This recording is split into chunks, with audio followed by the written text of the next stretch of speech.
Good evening, sir. My name is Sarthak Gupta, and I'm a second year BLLB honors student at Institute of London, my university, and I'm also serving as the secretary for Center for Environmental Law at the institute.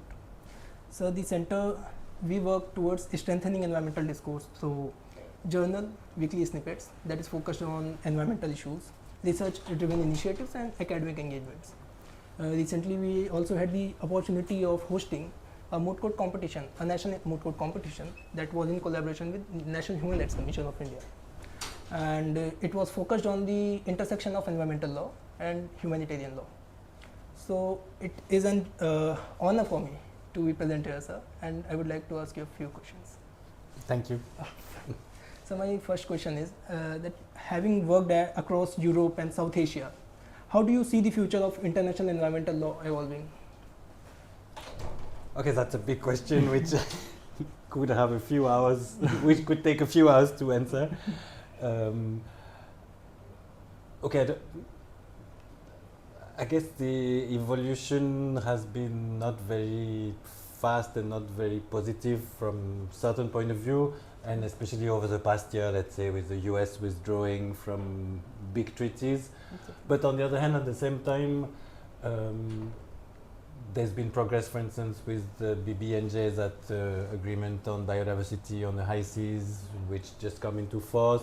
There's been all these advisory opinions of the International Court of Justice, the Inter-American Court on Human Rights, and now the forthcoming one on the African Court on Human Rights after the first one of the International Tribunal on the Law of the Sea. All these things show that there is dynamism. Okay, they also confirm the interest that lots and lots of people have in ensuring that things move forward rather than stagnate as they seem to a large extent. So my second question is, what role should law schools play in shaping climate governance policy and research? Okay, that law schools have a big role to play, including societies like the one you're working with, in first of all raising awareness of the climate crisis per se, but also of doing something else, which is ensuring that we understand climate as part of the environment, not separating environmental issues from the climate crisis, which is something that we have with the so-called triple planetary crisis, which is climate, biodiversity, and as in the climate crisis, biodiversity loss, and pollution.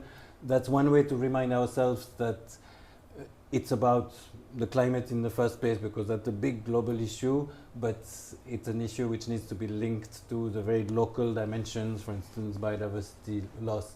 And in that sense, law schools that deal maybe with, okay, typically with environmental laws that look at local issues, specific local to national issues, may not feel like they're dealing with climate change, but in fact they very much are, and they are absolutely linked.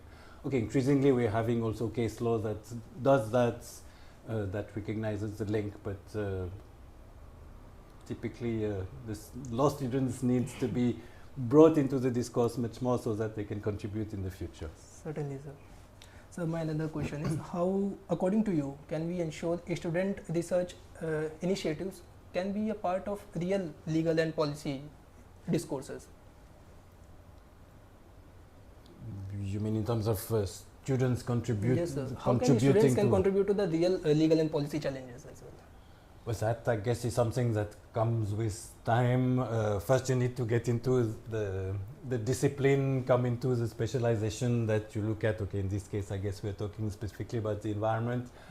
But to be able to contribute, one of the things is definitely to go beyond the four walls of the law school or the library and go and identify, as in understand and identify real issues as they happen on the ground, to have a better understanding of what it is that actually needs to be done in terms of policy development.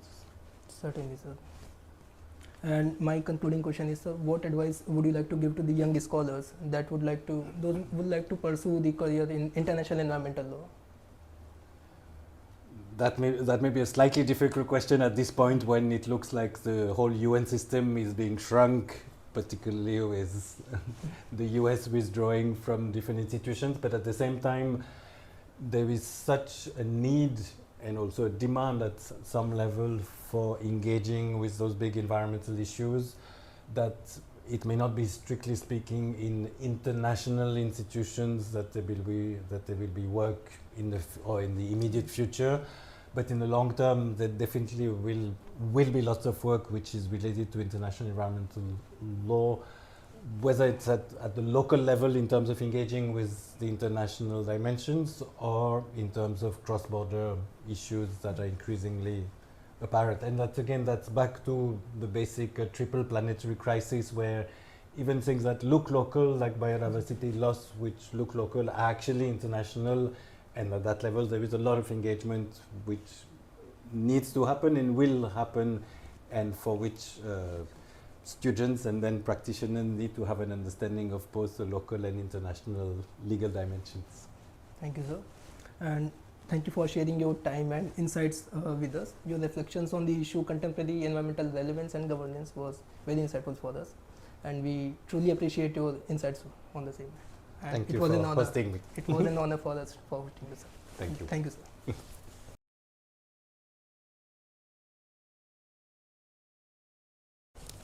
Good evening, sir. My name is Sarthak Gupta, and I'm a second year BLLB honors student at Institute of London University, and I'm also serving as the secretary for Center for Environmental Law at the institute. So the center, we work towards strengthening environmental discourse. So journal, weekly snippets that is focused on environmental issues, research-driven initiatives, and academic engagements. Recently, we also had the opportunity of hosting a moot court competition, a national moot court competition that was in collaboration with National Human Rights Commission of India. And it was focused on the intersection of environmental law